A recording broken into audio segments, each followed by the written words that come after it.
Yes. How does it feel to be golden, to be 50? Yung 50, hindi ko maramdaman.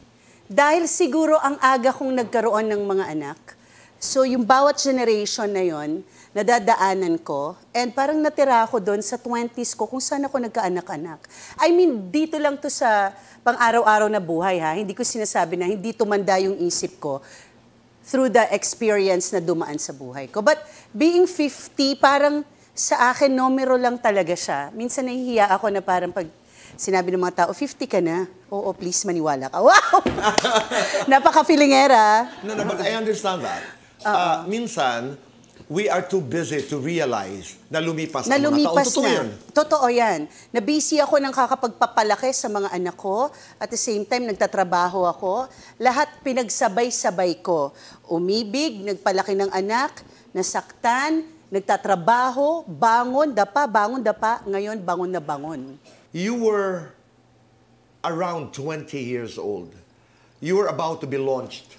Naalala mo? Yes. Oo. Regal ba? Real baby. Regal as a Regal star. Yes. Nagbuntis ka naman kay Danielle. Yes.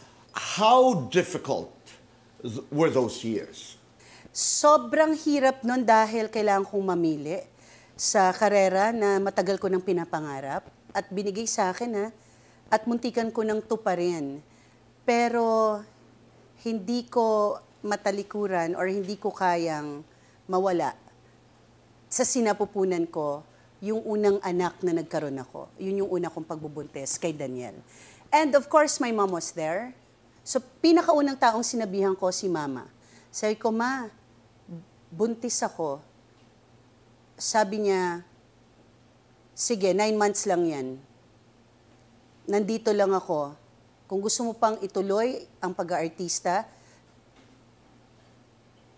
suungin natin yung 9 na buwan na yan and then babantayan ko yan, magpatuloy ka sa pag-aartista at pangarap mo. The very first time na nakita mo si Danielle? The very first time na nakita ko siya. Nahawakan mo? Nung ni-room in na si Danielle the next morning, tas kailangan kasing ipa-sunlight yon ang baby kasi naninilaw, so kailangan pa sunlight. Pagtingin kong ganon, si Do hanggang ngayon, pinag-uusapan namin yan. Si Do, meron akong superstar. This is a story that I would always tell sa lahat ng mga kaibigan ko. Pero siguro parang ngayon ko lang nasabi sa TV.